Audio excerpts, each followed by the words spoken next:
Drinking buddies, we are into the spring, and that means summer's coming up. Bourbon Heritage Month is coming up. Whiskey hunting season is really about to begin. How are you going to be ready?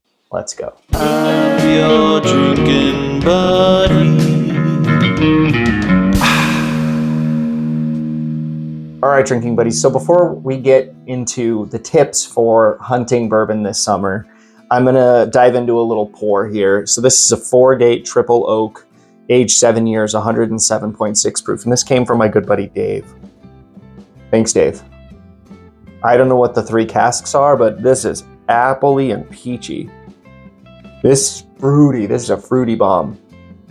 Let's get a little sip of this.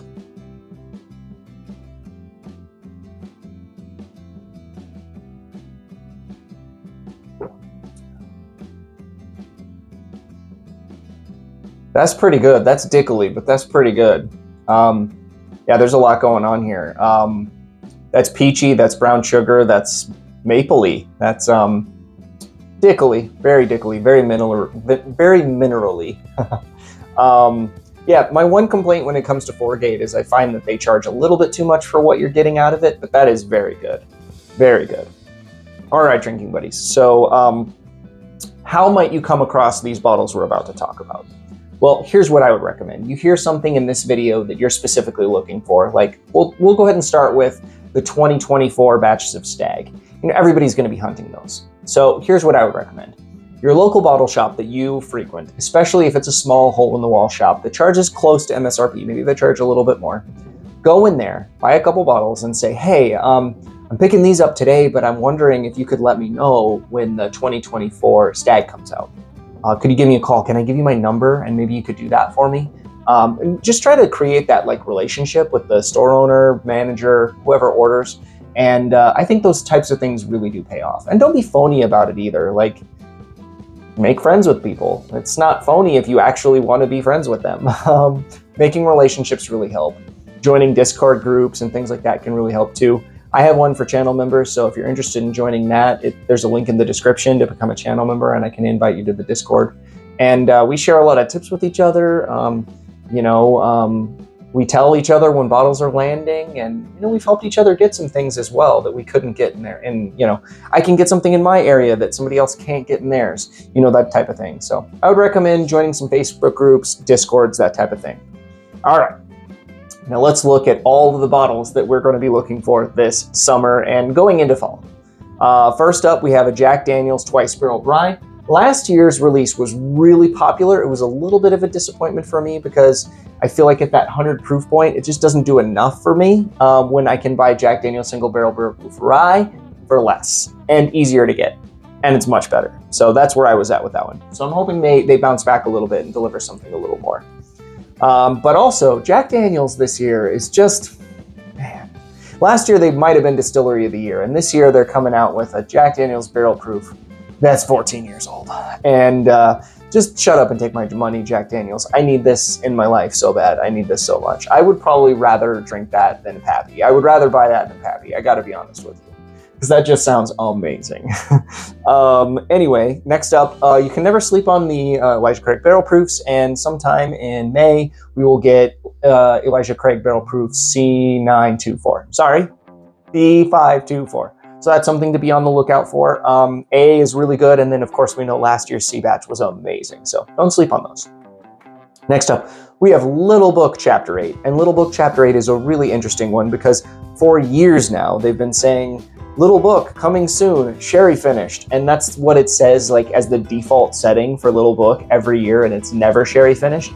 This year it says sherry finished, so we'll see what it ends up being. It might be sherry finished. It's probably not going to be. Next up, we have Booker's. And the next batch of Booker's is going to be called the Beam House batch, and that should be coming out sometime around May.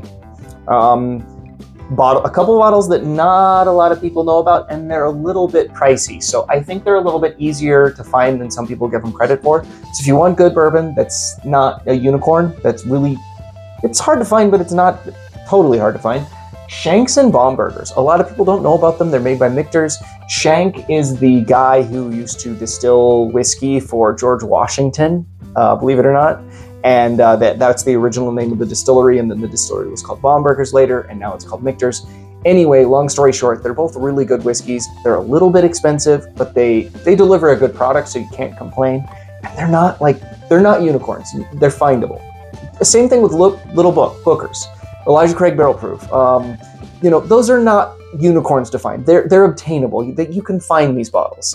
Maybe not that Jack Barrel Proof 14-year. That one might be a unicorn. That might be one that might be impossible to find. We will see. Next up, we have 2 releases from Barrel. So Barrel Craft Spirits is releasing a Mizunara finished that I should be reviewing soon. That one's actually on the way from the company for me to review. But I always give a fair review. I never let the fact that they sent me the bottle get in the way. If I don't like it, I'll tell you, and they know that I will be that way. They're also releasing Barrel Batch 36 bourbon. You know, the Barrel bourbon batches are really good. I get it; they're a little expensive. They're about $80 to $100, depending upon your area. You're not going to buy every single one of them, but if you don't own a barrel batch in your collection, you need to get one in your collection because it is a really unique offering where you get that nice blend of Tennessee, Kentucky, Indiana, and it's just done. It's blended in a really nice way. Their slogan is perfectly blended to not blended. I'm screwing it up, but it's a great slogan. Google it or something. Next up, they are releasing a Ben Holiday. Oh, I just spilled a drop of that. That's not what we like to see. They are releasing a Ben Holiday Ancient Cave Aged. I don't know what that means, but I want to find out. If they're aging whiskey in a cave, I think you should sign me up, and I'm in. I'm in for this. Let's drink some cave whiskey together. Yeah, that just sounds like something that I would like to do. Next up, we have Elijah Craig Toasted Rye. Now, I've been saying for a while that they need to make an Elijah Craig barrel proof rye. But hey, maybe the fact that they're making an Elijah Craig Toasted Rye this year means maybe next year we'll get that Elijah Craig barrel proof rye. Add it to the thing. Let's make 3 batches a year, or do 2 batches a year like you do with the Bernheim. So we would get 3 Larcenys and 3 Elijah Craig barrel proofs, and then 2 Bernheims and 2 Elijah Craig barrel proof ryes. Evan Hill, I know you watch my videos. No, they don't. Won't do this for us all. We want it. Next up, we have the Harden Creek 11-year corn whiskey out of Jim Beam. Everything that I've had out of Harden Creek is really good, so I really am looking forward to this, even though I know it won't be released in my area. Jim Beam has something against Arizona. I don't know what it is, but we will find out one of these days, and we're going to squash that beef. We're going to figure it out. Jim Beam, what do you got against Arizona? You don't release Harden Creek here. You don't release Knob Creek 15 here. There are several other things you don't release in Arizona. Why? Old Overholt 10. Why don't you release it here? Baker's 13. Jim Beam, come on. We want these bottles. Anyway, next up we have Heaven Hill 9-year single malt. I can tell you that there's a little bit of a preview for that in the Rare Character Exceptional Series single malts, because those are sourced from Heaven Hill. So if you want to get a little taste of what that's going to look like, you could buy a Exceptional Series from Rare Character right now. I will admit those are very expensive, but I have tried 2 of them and I really dug both. They're very interesting. So trying that Heaven Hill 9-year, the one that they think is good enough to put their name on, must be pretty good. Next up we have Maker's Mark the Heart. So they said that the last of the wood finishing series had came to be. And then we get the wood finishing series, the Heart release, 1 of 5. So I guess when they said that the wood finishing series was ending, they meant you're getting 5 more wood finishing series after we say it's going to end. But hey, I'm all for it. I love the wood finishing series. Give me more makers. This one's American and French oak toasted. Sign me up.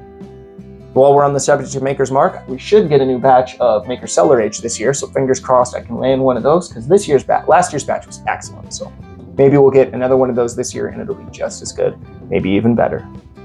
And also, we have the Maker's Mark Lost Recipe coming out. Now, this seems to be in line with their store pick offerings, the Maker's Mark Private Selection series, but they have a barrel stave that they retired that you can't get anymore.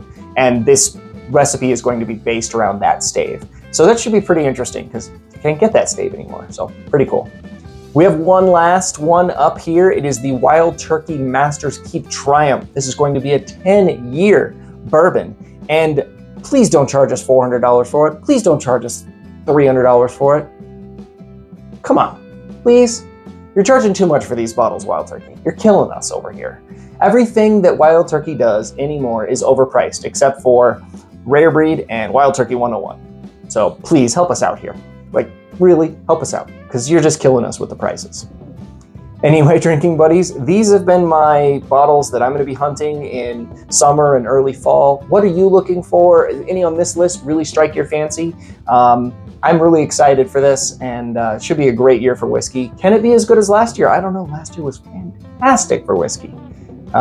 Anyway, drinking buddies, cheers. See you on the next one. I'm your drinking buddy.